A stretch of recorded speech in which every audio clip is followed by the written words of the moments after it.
আহ্বান জানাবো, আপনারা দ্রুত গতিতে শহীদ উসমান হাদী ভাইয়ের হত্যাকাণ্ডের বিচার যাতে হয় সেই উদ্যোগ নিন। আমাদেরকে এতদিন বলা হয়েছে বিচার এবং নির্বাচন মুখোমুখি দাঁড় করাবেন না। আমরা মরিয়া প্রমাণ করিলাম যে আমরা নির্বাচন বিরোধী নই। এখন সময় এসেছে শহীদ উসমান হাদী ভাইয়ের হত্যাকাণ্ডের বিচার করতে হবে।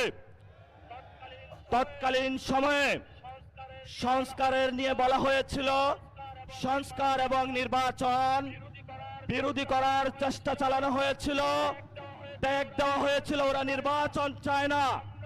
আমরা তোমাদের চোখে আঙ্গুল দিয়ে দেখিয়েছি আমরাই বাংলাদেশে গণতন্ত্র চাই, তোমরা চাও ভোট ডাকাতি করতে। এখন